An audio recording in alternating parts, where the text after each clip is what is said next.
Why, hello folks.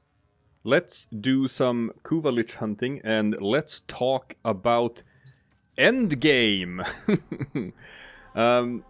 Endgame is a very big topic. I know. But it's also one of the topics where I feel like, part of the community and the developers are kind of the most disconnected from each other and are just clearly not speaking the same language. So we're not getting anywhere. And I aim to try to fix that with this video, or at least, take some steps in that direction. In a recent dev stream, I can't remember exactly which one, I remember that Steve referred to discussions about Endgame as being somewhat odious, as in, sort of nasty or unpleasant. Like, to an extent, I understand his perspective and his viewpoint. For a developer, it can be frustrating that, well, I guess the feeling would be that nothing you do is ever sort of enough, right? Like, from their perspective, when someone says that they want Endgame, they're simply saying, I want more. What you have provided is not enough for me. Because, like, they put out a new content update, they add more story quests, they design new stuff, and then, kind of like clockwork, they're hit with, okay, but what about Endgame? Like, I'm sure to them, the question comes across as, well, I played through the content you just put out. I've collected everything in the game. I've done everything there is to do. Now what? When do I get more? So, like, I get that. I get that the question itself becomes frustrating over time. Like, they want to create content that feels meaningful to everyone. And the response is that it isn't challenging enough to keep veteran players engaged with it. But, like, the question itself isn't wrong. It's interpreted wrong by the developers fairly often. And I think another issue is that the people asking the questions often don't really, know themselves what they actually want, which I've touched on in several times in previous videos where I'm talking about these matters. You'll notice that a recurring theme with these, I guess at this point, so-called video essays of mine that I've started to put out, is that I want to hammer home the idiom of, like, if you're asking the wrong questions, you won't be able to find the right answers. And I truly believe that, like, for the veteran community to actually be listened to the way that they want to, they need to first figure out what they want. They do. Simply just, screaming into the void that, like, I want something different from what you're giving me, that's not gonna cut it. See, now here's my perspective. I'm no stranger to discussions about Endgame. Before I sunk thousands of hours into Warframe, I sunk thousands of hours into Diablo 3. And, like, back then, like, when that game came out in 2012, the demand was exactly the same and came fairly quickly. Like, where's the end game? Whenever any new studio develops, like, an ARPG, like Diablo, they're always hit with the same questions during development. Like, what's the end game gonna be like? As an aside, I find it a bit humorous how so many studios are, like, completely blindsided by this question and just don't have a good answer for it. They've been developing the story, they've been developing the world, the environments, the enemies, the AI, the gear, the interface, all of these things that you're meant to sort of experience as you go through the story. And they never understood how important it was for players that you answer the question of, okay, but once I've done all of that, then what? And, like, this is where I feel that, like, the developers have a tendency to get things wrong. Because the question isn't odious. It is, in fact, like, a very valid question. but it's interpreted wrongly. Very often. And usually, in part, that's also because the question is asked the wrong way. Like, I'm gonna throw out a couple of ways, wrong ways, of asking the question, which, like, and I'm sure that they have heard these questions so many times, a million times already, to the point where, like, at this point, they're just blocking it out to save their collective sanity. Like, number one, nothing in the game is challenging or hard. Sure, they've heard that one. Or, I already have everything in the game. There's nothing for me to do. Or, well, I played through the new 4-hour-long quest that you put out. Now what? Sure. Or, hey, these new missions are not as good farming spots as the ones that already existed in the game before. Hey, talked about this before. So I'm not gonna play them.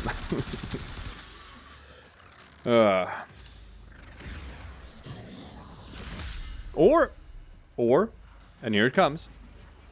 When are you gonna make more content catered to veterans instead of catered to new players?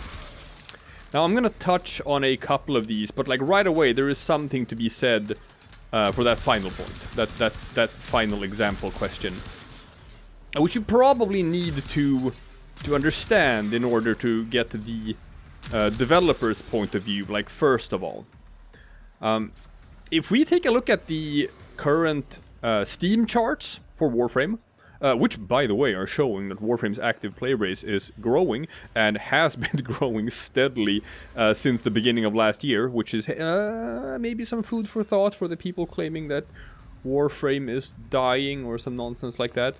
Like, the last time that they put out content that was catered specifically for veteran players, that being Orphix Venom, which they put out in December of 2020, that update failed to create any sort of uptick in traffic for the game. Like, in fact, the player base was at its lowest point since June of 2017. Like, granted, it was one of the longest stretches the game has had, or had without any new content being added, but Orphix Venom came. Veterans of the game quite enjoyed the event and felt it was rewarding, me being one of them, but it didn't move the needle. It brought in 0 new players, and the game was in an honestly pretty bad state.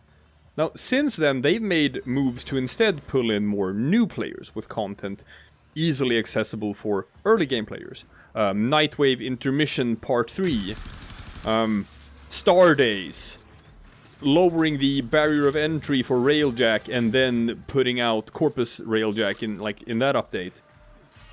And, like, a big part... Oh!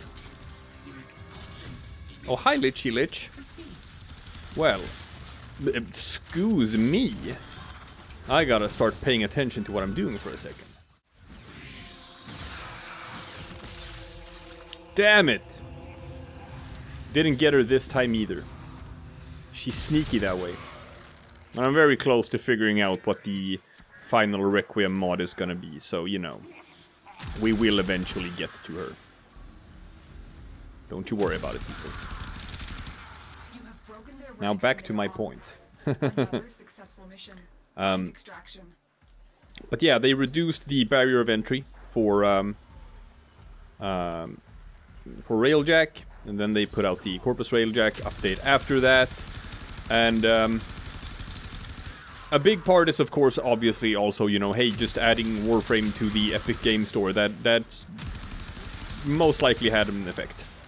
Well, like, all of these moves have had a significant effect. So, like, now the active player base has gone from, what, 36,000 in December of 2020 to now up to, hey, 48,000 and counting. So, that's good, right?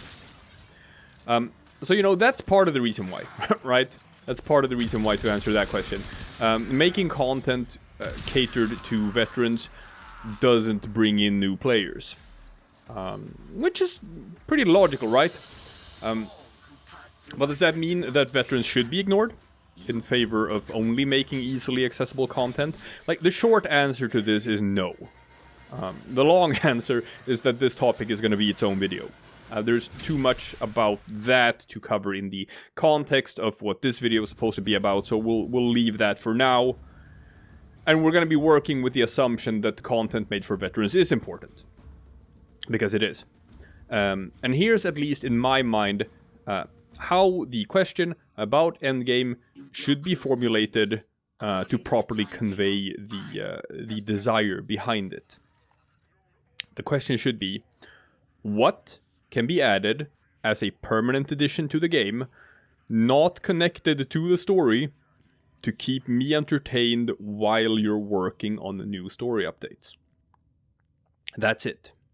That's what the veteran players are really asking for. And, like, the kicker is, it's not really an unreasonable question to ask. It's a fair question.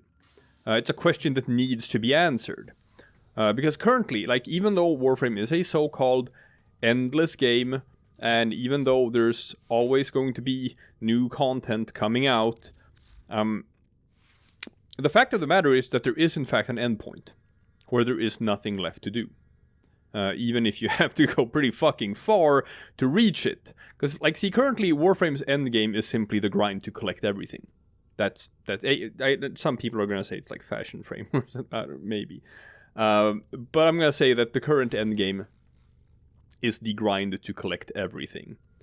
Once you reach the end of the star chart, you've played every story, every event. What is left is to simply collect and master every Warframe, every weapon, everything.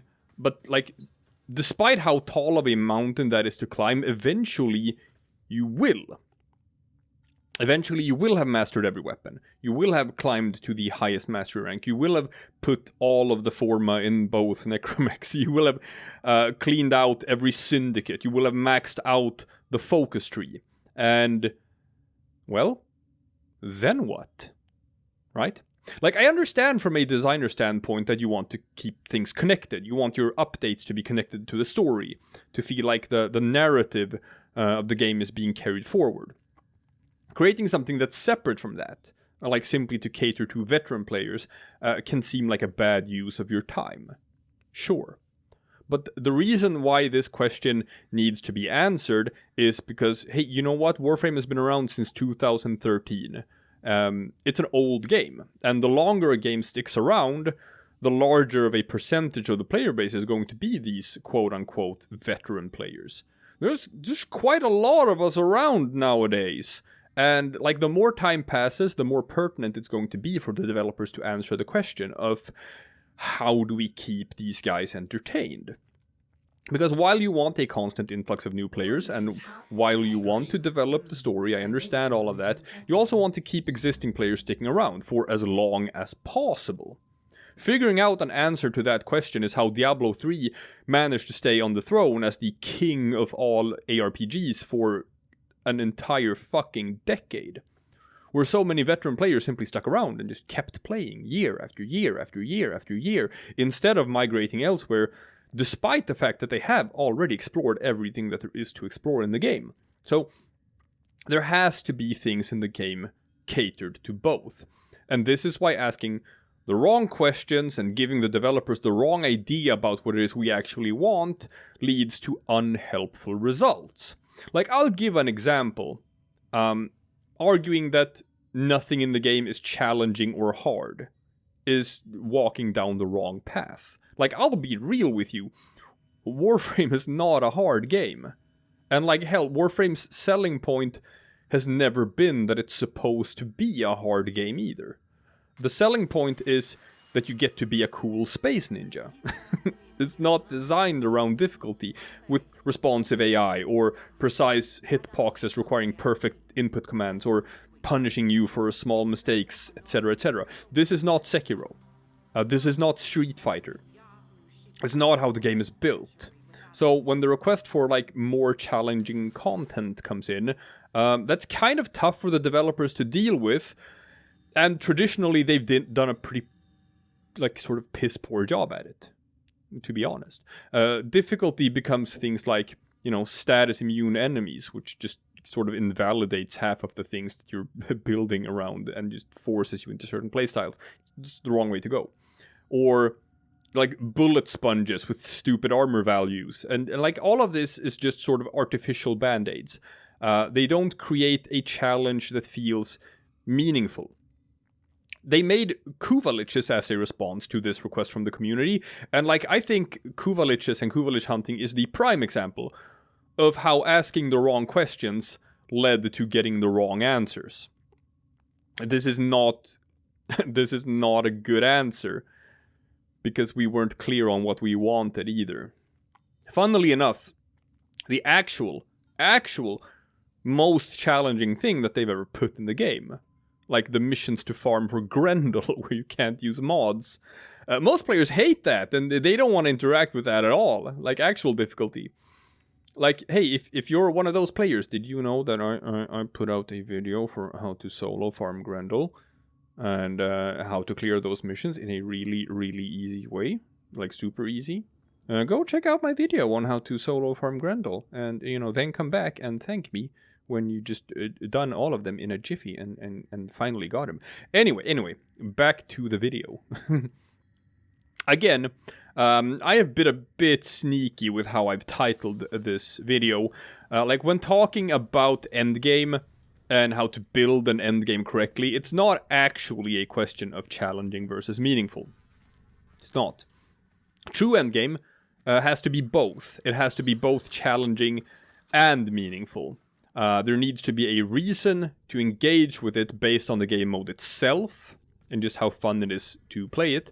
And there needs to be a payoff to make it feel like it's worth investing your time in it. And I have an idea. I'll start off by saying that I think they had the right idea with the quote-unquote Grendel method of creating challenge. And I have a pitch. I have a pitch that I want to deliver to Digital Extremes, my idea of an actual endgame mode. And it's one that's inspired partly by Diablo 3 and by the things in Warframe as well that have been successful at keeping players entertained, and by some things that haven't been successful but had the right idea at heart. You know, stuff like the Conclave or Lunaro. So, hey, hear me out. Hear me out.